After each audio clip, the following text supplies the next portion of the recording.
again, everybody. Welcome back to Talking Wolves, and welcome back to a Europa League match preview. Finally, the Europa League is back, and Wolves will have their third group stage game as they travel to face off against Slovan Bratislava.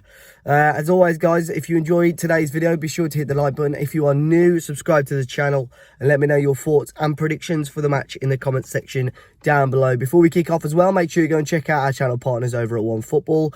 Fantastic football app to go and check out. Of course, it has all the match stats for the Europa League games. You can find all the live scores, live football news, and the transfer rumours as well. Select Wolves or whichever competitions in your favourites, and you'll get all the news catered to that as well.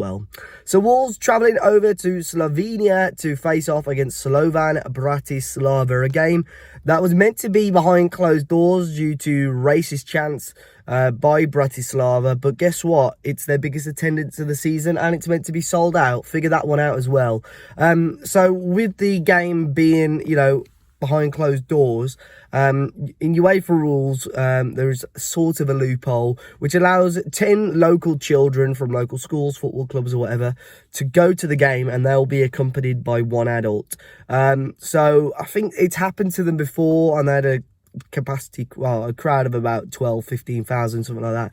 This game's got over 20,000. It's going to be their biggest attendance of the season, and no doubt, despite it being 10 children, no doubt the cameras will pan to that crowd and there will be these blokes in bandanas or what have you. But it is ridiculous. I've seen plenty of people talk about it. I've seen plenty of it in the newspapers, online as well. And of course, you can let me know your thoughts, because it is ridiculous. And you do hear people complaining about UEFA and so on. You can sort of see why now. And obviously, Wolves only getting 200 tickets for that game. A lot of people calling to punish Bratislava fans for that, but I'm not sure how that's going to work on that front anyway. But fair play. If you have got a ticket, let me know if you are going in the comment section down below. Let me know if you're travelling, haven't got a ticket or what have you. But yeah, so Wolves obviously coming off the back of a 1-1 draw at home to Southampton, a game which I think plenty of us expected to probably get something out of. I think some of us will be disappointed, especially with our early dominance, that we weren't able to get 3 points. VAR, of course, having its say once more. But of course, it shows Wolves' fighting spirit. I think the Wolves team last season, if we went 1-0 down, we probably wouldn't have got anything out of that game against Southampton. So it was good that we fought back and we got that point in the end. And we come on to this game against Bratislava now, and it's still it's strange, because this time last season we could probably say our team and say our lineup player for player, but I think now with Nuno, how we've got these two separate formations, how we've had injury problems, me and you could not predict a lineup for tomorrow. We could probably go with what we'd hope to see, but we could not predict a lineup by any means anyway. Before we move on to the predicted lineups and so on, we're going to be talking quickly about Bratislava. At the moment, after 12 games in the league, they're top of their league. Doing okay at the moment. They've got their little cup competition going on at the moment as well. I think they won 6 or 7-0 in their recent cup game. Obviously not against the top flight side. But one player to look out for is Andreas Spora, their striker, 25-year-old forward. So far this season, they've got 7 goals in 5 games in the league and 29 goals last season in 30 games in the league, according to Wikipedia. So far, I've got 4 goals in 9 games in the Europa League. So definitely someone to look out for at any level when you're scoring that sort of amount of goals, and when he's already got 7 in 5 in the league, he's going to be on hot form and someone that we need to really look out for. Bratislava are doing okay so far in the Europa League, beating Besiktas quite comfortably in the end. I think they drew to Braga, which gives Wolves a big chance if we're getting our toes into the knockout stages if we get a win. Of course, we're only going to be halfway through the competition, through the group stage after this game, but Wolves have won every game away from home, and I am feeling confident going into this game. Although, of course, the likes of Spora is scoring that amount of goals.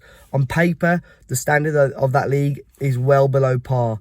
But we said that at the start of the competition, and they've definitely surprised a couple of teams going into it as well. Braga, especially Besiktas, have found that despite being on poor form. In terms of Wolves formation, I'd love us to see go quite attacking again. I'd love us to see us go with the three up top, the two wingers and the striker. Sort of like we started against Besiktas, sort of like how we played against Watford. But I think the difference is that we've got to go for it against Bratislava. Against Besiktas, we were way too wary and we just didn't want to, go for it and attack. We played the likes of Morgan Gibbs-White and I think Neto on the wings. It just didn't quite work. So I think a front three of Adama Traore, Raul Jimenez and possibly Diogo Jota, who came on and did well against Southampton on Saturday. I think that front three would scare any defence across the world, really. So those three for me to start. I think Adama needs to be playing more attacking.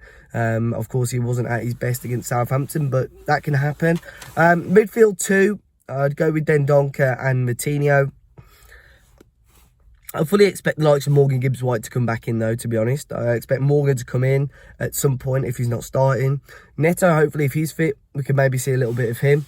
And then the back three, the question opens up for that as well. Vallejo having a shocker, Bennett coming off injured. Bolly and Cody, I'd assume, keep their place, but who comes in for that final slot? Is Say's going to be fit? Will he return? Max Kilman, could he be within a shout of coming back in?